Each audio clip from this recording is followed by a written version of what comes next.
70 000 ľudí si zo srdca zaspievalo známe pesničky. Nejednej dáme vypadla slza pri nostalgickej spomienke. Elán proste dobil Prahu a náš reportér Ľuboslav Choluj bol pritom. Slováci Česi sa bavili na Letenskej pláni. Dnes je sobota 20. septembra 11 hodín a 30 minút. Momentálne sa nachádzame na Pražskej Letnej. Do začiatku koncertu chýba ešte 270 minút. Za bránami sú všade naokolo len prázdne tribúny. Vyložené sú už aj kamióny. Vo vzduchu je už plno železa a techniky. Pred vstupnou bránou leží od rána tento 20-ročný chalan z Moravy. Neprekáža mu, že má piesok za golierom, pretože vďaka Elánu tu možno dnes večer nájde to, po čom dlho túži. Videl som lásku raz vo sne kráčať lúkou dúhovou. Jej krehký hlas na krídlach niesol tónov pár. Elán je pre mnohých životným štýlom. Jožo Ráž si môže povedať, že svojimi piesňami vychoval 3 generácie. Táto slovenská rodinka si prišla do Prahy zaspievať až Čace. Elán, jednoducho Elán. Proste všetko, čo k tomu patrí. Život, chuť, radosť. Aj títo tvrdí muži zo špeciálnej poriadkovej jednotky, ktorí dávajú do laty futbalových fanúšikov Sparty, sa nám priznali, že Elán ovplyvnil minimálne jednu etapu v ich živote. Já jsem už starší, když nevypadám, a když mi bylo 18, tak jako jsme poslouchali Elán, samozřejmě na diskotékách a tak dále. To, že na nich túto sobotu vyšla služba v práci, neľutovali ani záchranári, hasiči či lekári. Slovenská muzika se poslouchá líp, jak ta česká. Mně se teda líbily více ty starší písničky. Hodina slovenčiny třeba. Tak ty se mi líbí moc. Mám doma všetky ich platně. V tejto chvíli je 14 hodín, brány pred Letnou sa začínajú pomaly zaplňať. Jožo Ráž spolu s Elánom sa pripravujú v týchto chvíľach na tlačovú konferenciu. Do Prahy už prišli medzi tým prvé vlaky zo Slovenska. Z metra pred Letnou je počuť češtinu a slovenčinu. Praha začína mať ešte viac elánu.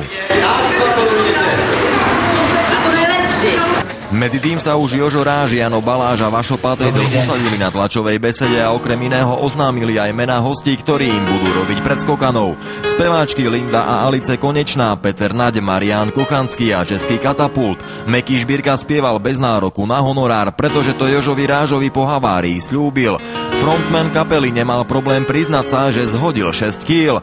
Do Prahy prišiel v piatok a počas noci na sobotu nezažmúril ani oka. Vedel, že nesmie sklamať 70 000 dav fanúšikov. Pritom už dávnejšie tvrdil, neviem, čo bude robiť skupina, ale ja už nič, ja už budem len chľastať. Ďalší zakladajúci člen kapely Jano Baláž si myslí, že ďalší koncert bude možný už len na Marse. V tomto ani v budúcom roku žiadny iný koncert nebude, to je isté. Líder kapely pozná recept, ako je možné vlastnou muzikou vychovať 3 generácie. Ja si myslím, že viem na to recept a je to inteligencia. Si kočka a perfektne udelená. Si krajšia než obloha nočná.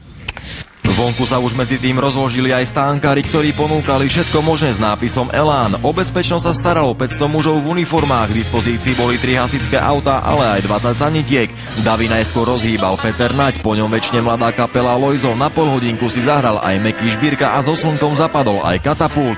Letenská pláň vedela, že s tmou vyjde na javisko, na ktorom sedel pred týždňom pápež Jožo Ráž so skupinou Elán.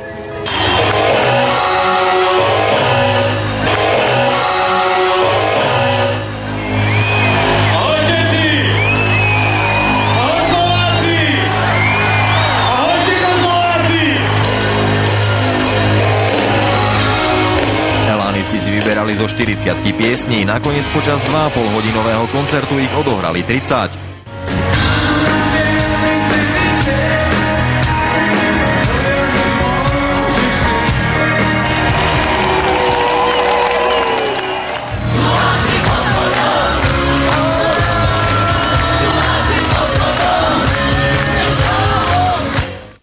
Dnes sme sa mohli presvedčiť na vlastné oči a uši, že slovo Elán má v Československu minimálne 4 významy. Po prvé je to nadšenie, po druhé história, po tretie úroveň a po štvrté životný štýl.